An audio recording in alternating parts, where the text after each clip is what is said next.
This course has been devised and written for you as business owners, or in some cases for advisors to actually advise the business owners that they support.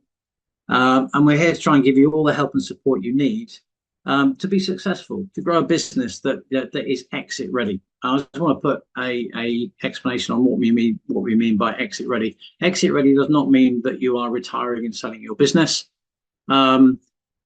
It means you've got a business running to the point that you can put somebody else to run it in, or someone in to run it in your place, so you don't have to be there every day.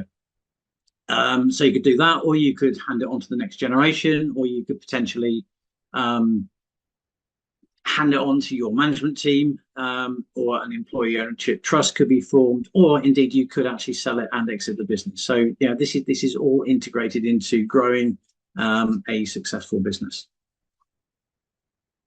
Okay, so talking about growing your business, the first thing you need to do before you start to grow your business, and if you haven't done this already, please do this right now, is decide exactly what you want out of the business.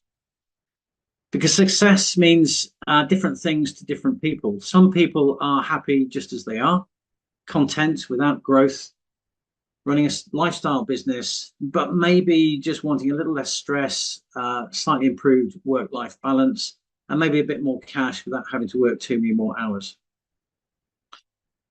However, many are at the other end of the scale, and they want to be the next Elon Musk or Jeff Bezos, building an empire where growth is the primary goal, and they will leverage all assets and take what appear to be crazy risks in order to achieve their dreams. And if you haven't read anything about Bezos or Elon Musk, now well worth reading those, because they have taken some tremendous risks.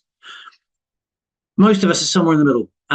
We're not running a lifestyle business. We're not looking to build an empire. We're looking to build a business that can grow, give us the lifestyle we want today and in the next few years, to achieve a certain valuation at some point in the future, so that we can either bring in a manager to run the business and run it as a cash cow, or we can literally exit, sell the business, and extract our cash successfully.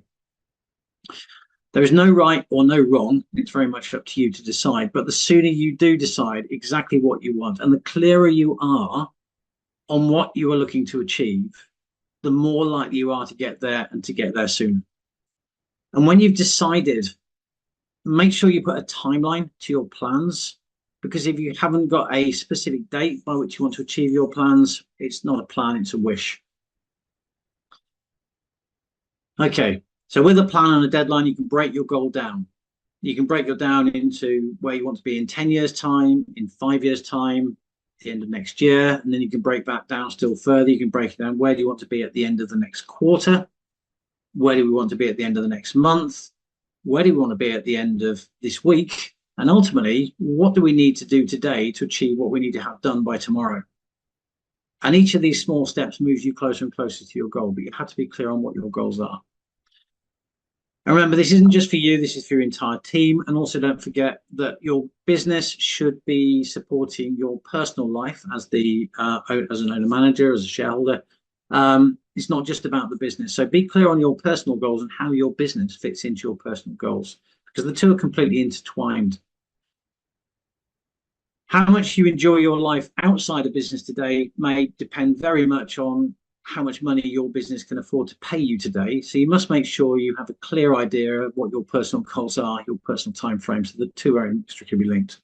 So enough of that. It's a bit of a soapbox exercise. So let's get to work. Alice and the Cheshire Cat. And just to reiterate this point of having a plan, really. So I think everybody knows the story of Alice and the Cheshire Cat. There was a section in the book, in Lewis Carroll's book, Alice in Wonderland, where Alice is talking to the cat, the Cheshire Cat, and the cat and Alice, the dialogue goes something like this: "Would you tell me, please, which way I ought to go from here?" asked Alice, obviously asking the cat. And the cat replied, "That depends a good deal on where you want to get to." "I don't much care where," said Alice. "And it doesn't really matter which way you go," said the cat. So if we think about this, this is just to reiterate the last point. If you're quite happy taking each day as it comes, not knowing or possibly not caring where you end up, that's absolutely fine. But for everybody who has any desire whatsoever to grow the business, and if you have people that you care about and that depend on you, such as your family, your employees, your suppliers, your customers, then you need to be absolutely clear on the plan and where you want to be in the future. If you don't get clear on your plan, it's a bit like getting in a car without having a map. You just end up somewhere. You just probably won't know where you are or why you got there.